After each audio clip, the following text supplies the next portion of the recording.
See, it's stuff like this that gives me trust issues. Welcome to the Trust Issues podcast. We have trust issues with the traditional society-dictated path, with the status quo, with the whole get an education, land a job, and work tirelessly until you're 6 feet under. It's time to upgrade your life with the help of us. I'm Erica. And I'm Kyle Auckland. We're a husband and wife duo, but we're also entrepreneurs, biohackers, and business builders.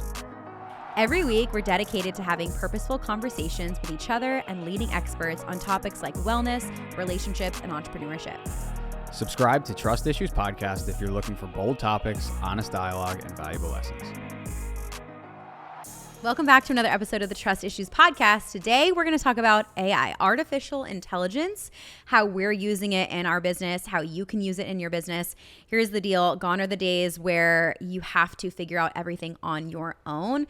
As a business owner, as a content creator, there are tools out there that can help you streamline, that can help you generate ideas, and we're kind of mind blown, honestly. We use a lot of these tools ourselves. We're going to talk to you about our favorite tools that you can incorporate in your business. Let's get into it because there's a lot to cover and we want you to be able to be as efficient and as effective as possible as an entrepreneur. Yeah, I mean, this is like, it's literally like having an assistant in your pocket now. That's what it is. Like literally, it's like if you don't know something, like literally AI is right there to be like, I got you. And most of the time it's pretty free or pretty affordable. Yes. So if you are someone who's bootstrapping your business right now and you don't have an assistant or you don't have a team helping you, a lot of these tools really are virtual assistants. Absolutely. It's crazy. So let's get into some of our favorites and ones that we think are worth mentioning. So first ones are Vidyo.ai and Runway. This is for video editing. What I love Vidyo for specifically, so this blew my mind, right? So we now have the podcast. We have a ton of video footage. I want to take clips and put it on my Instagram. I want to create little reels or TikToks out of the video footage that we have. So what you can do is you can actually upload your video into Vidyo and it's going to generate a ton of clips for you. So when I did this the other day, it allowed me to select the templates that I wanted. And then it spit out 26 different clips that I could edit. It was incredible. And like rework, but it did it for me in like 15 minutes because it takes the time to like actually upload the video depending on how long the video is and how large the file is. But this is mind blowing. So if you are someone who is wanting to create more content online, you want to put more reels out, you want to take video content that you already have and you want to pump out more content, you need to look into these two, Vidyo.ai and Runway. We will be linking all of these in the show notes, so make sure that you check that out in case there's anything you're not sure what I'm saying, but these are a game changer. Second, blog writing. If you are writing content or copy, I was literally saying this to Kyle yesterday. I could sit here. This is why podcasting is perfect for me because I can just talk and I could just give you all the tea by talking to the microphone. But when it comes to sitting down and actually writing, I get writer's block. I get distracted, my ADHD kicks in or whatever. Parent brain, all the stuff. Mom brain. Yep. So if you struggle with writing blog copy, you need to look into copy.ai and Jasper.ai. I've used Jasper myself, and this has helped me with writing copy for emails. It's helped me with writing copy for posts. And what I love about it is depending on how good your prompt is how good your output is going to be, that it's going to give you. So check that out. I love those. Next is photo editing. If photo editing is the bane of your existence, because maybe you're not a photographer and it feels challenging to you, Canva even has its own AI. Dude. I was playing around with it yesterday and I put in a photo and I wanted to change an element of the photo. So I was wearing like black pants. I wanted to change the pants, for example. Just playing around with it. And I highlighted the image and I highlighted the section and I selected a different color and it actually looked so freaking good, which is mind blowing because, you know, obviously there's things like Photoshop, Adobe Photoshop and stuff like that, Lightroom, but this was so easy. So if you're already using Canva, I use Canva so much for my business. They have an AI service there for you too. Pika is also another one, so you can check that out. It's basically like Adobe Photoshop, but without all the complications. The next one, and this is really great for podcasters. So if you are a podcaster or if you have a podcast team, Swell.ai our podcast team uses this. So Christy, my producer, said I had to mention this because it's so good. And this is for show note writing. So if you are obviously putting out content, you want to have good show notes so people can go and read what your show is all about, get a great summary. Swell helps you do that. Another one I'm super passionate about right now that I've been using a lot in my business. And if you even head over to my Instagram account, my personal at Erica Auckland, you can see this in live action. And it's automated marketing campaigns through social media. This is a app called ManyChat. Yeah. And I've recently done a couple reels. If you see the reel, you'll see that I say, hey, comment a word on my video, my reel, and I'm going to send you something. So if you comment podcast, or if you comment AI, if you comment a specific word, the automated service, it uses AI to actually generate automated messages. It's freaking genius. I think this has been in my opinion, one of the biggest game-changing ones. Because this is like, I've seen from fitness, no matter what industry you're in, a lot of small businesses or people who just work for themselves, it's usually like just them, So you have a small team. So to have... Because then you're responding to every single message yourself. Exactly. This literally gives you your time back. Like, because some people, you put whatever it is, a giveaway, whatever you're doing, you could have 400 or 500 people reach out. And it's like, you have to go back in and redo all that. But now with a tool like this, it completely changes all of that. Well, so how it works for me is if you want me to send you a freebie or an episode from our podcast, and I'm not on my phone because I'm a mom. Yes. I've got other things going on. I'm a business owner, and I'm not hiding the fact that this is an automated bot. It's a chat bot.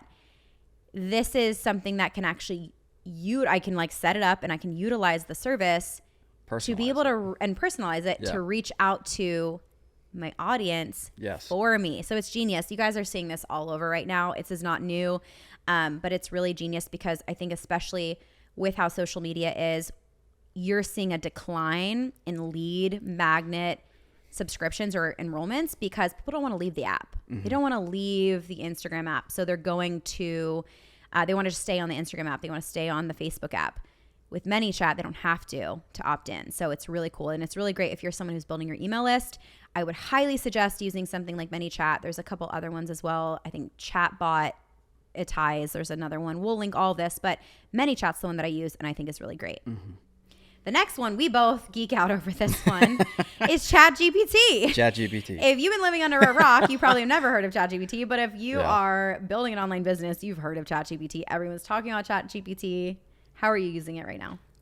Honestly, I've been using it more for like to explore, like just to see how I could implement it even more. And like, I just kind of gave this example of like coming from my background in fitness. It's like, I've literally seen people dial up new programs and different things with ChatGPT. Yeah. Where it's literally like, it used to take, I don't know, depends on your clientele or what you're looking to do, but like you'd have to sit down and like map out a whole new game plan of like how you want to train people or what your program wants to be about. And you can literally go to ChatGPT. And I've seen this even on YouTube, like people modeling this where they're like, okay, I want to design a new, like booty gains, right? Like booty gains, booty 6-week program. And literally with the right prompts, they're like generating like a 6-week program, 8-week program. Insane. Like it's taking, I mean, I don't know. I think it's a little taking it too far. I think so too. We'll talk about that in a minute. I'm just labeling like what it can do. It's pretty crazy. And so what it can do is generate statistics, answer questions, solve problems for you,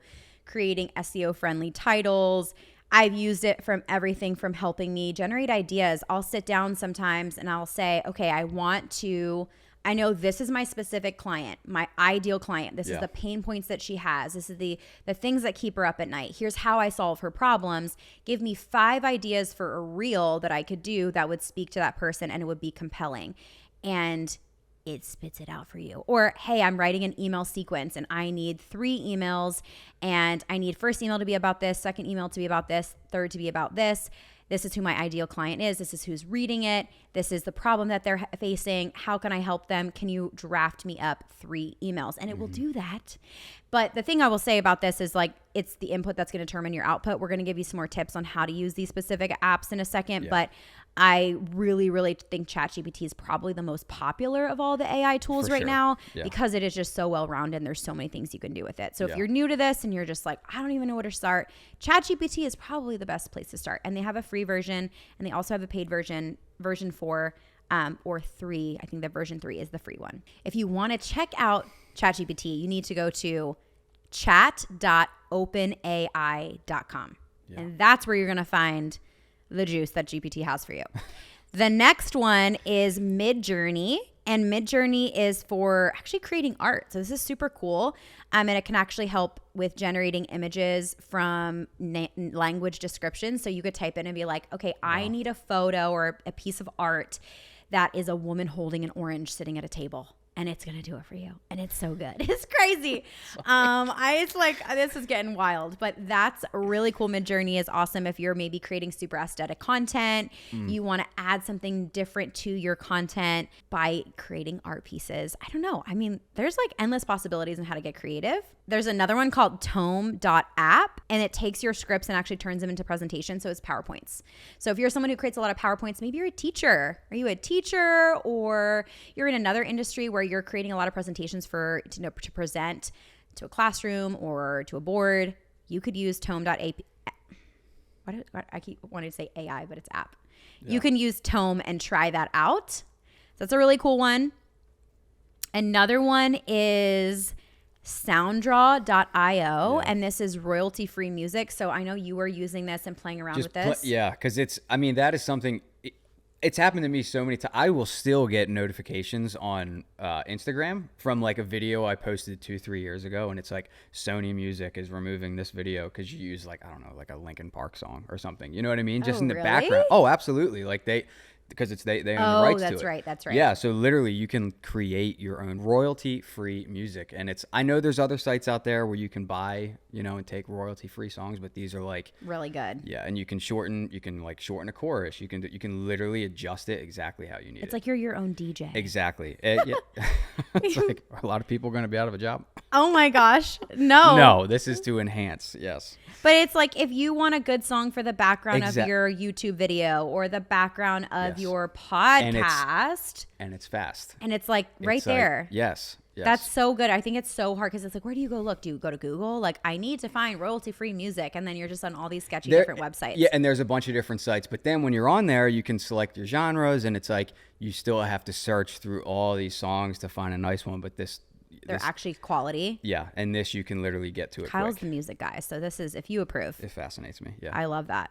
Okay, another one is Leapix, and this is a converter that lets you turn any of your favorite images into animations, which is super cool. So it's like, it'll create 3D GIFs for you. So if you are someone who is creating content on social media and you want to like play around with creating a caricature of yourself or your family or your dog, you could use this one. That's really cool. Another one is, okay, let's be honest. Everyone is posting reels. Everyone's posting content. I personally love the ones that help me with content creation because as a content creator, it takes up a lot of time. And I feel like the actual creation of the content versus how much lifespan the actual content has is always so like discombobulated. It's so like, it's not even. It's not a balanced thing because we put so much work into the content and then what? It's there for, if it's on Instagram, it probably has a 24-hour lifespan, right? Yeah.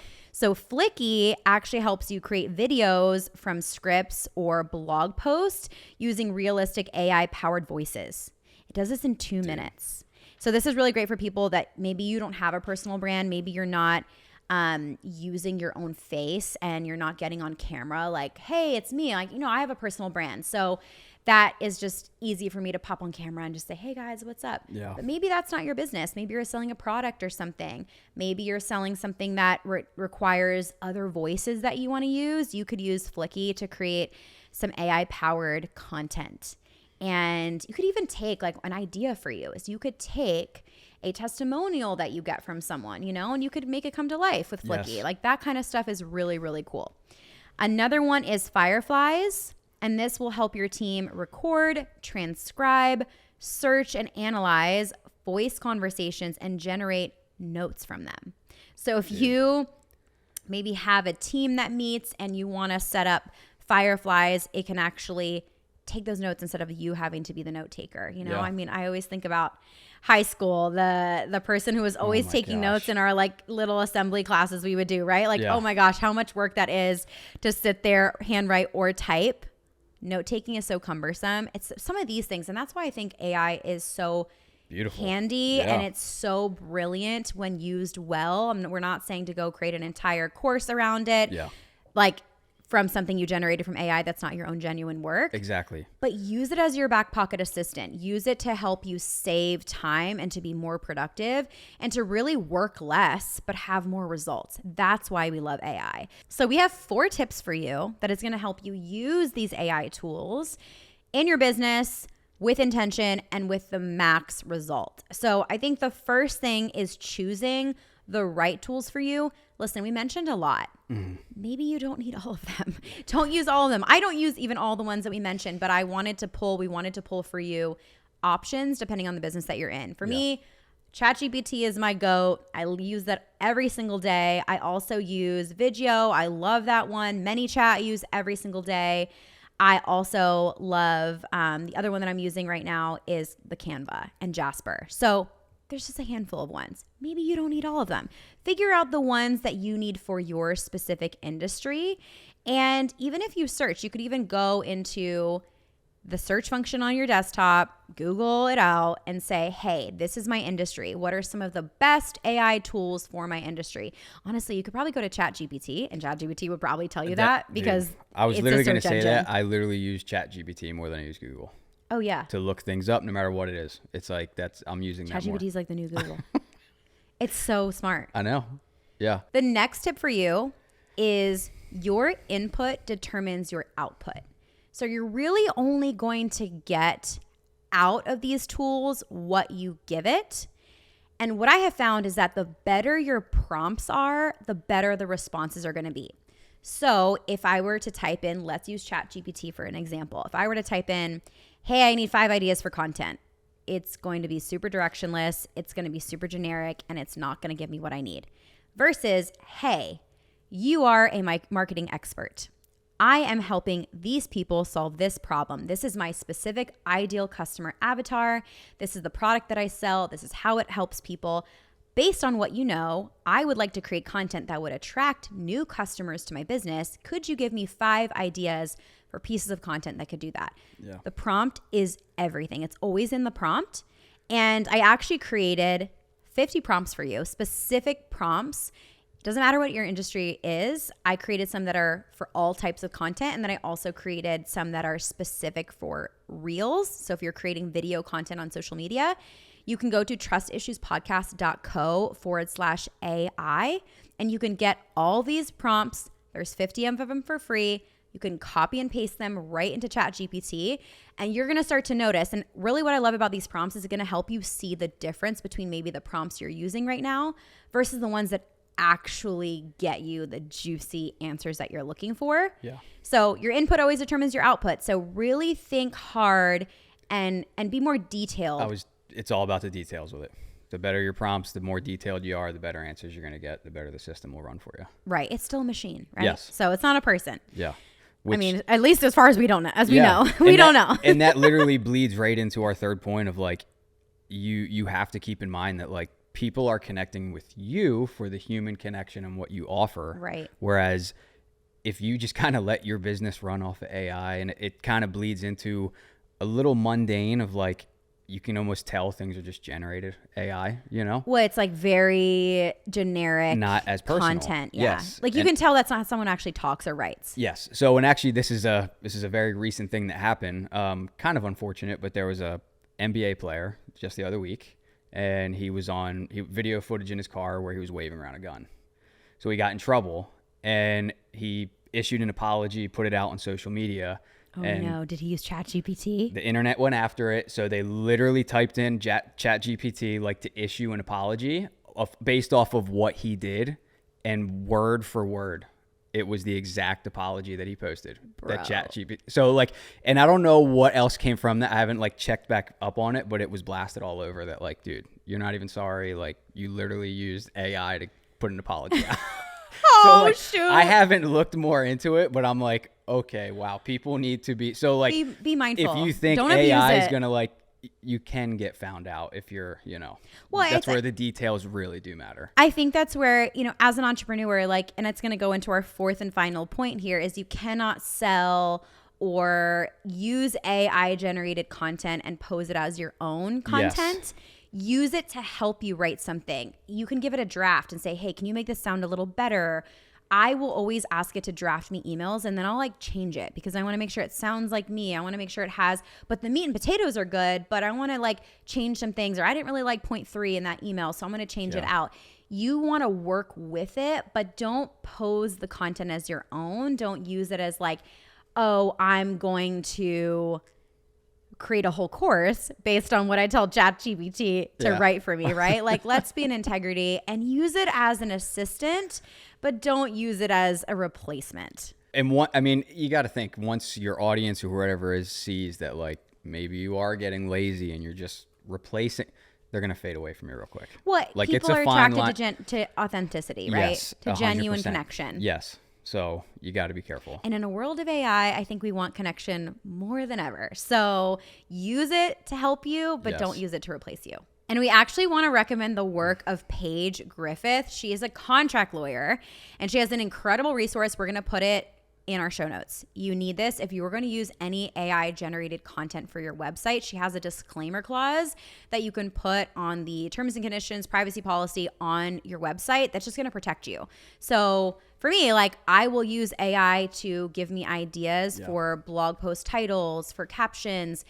That's something that's just going to protect you. It's going to protect you as a business owner, as a content creator, and it's just wise to use. So with this new landscape that we're entering with AI, you might as well protect yourself and make sure you're doing it well. All right, guys, thank you for listening to this episode of Trust Issues Podcast. And let us know what some of your favorite AI tools are. Come on over to Trust Issues Podcast on Instagram, go to our most recent post, and let us know. Also, if you want those 50 prompts, be sure to head over to trustissuespodcast.co/AI to learn more and get those.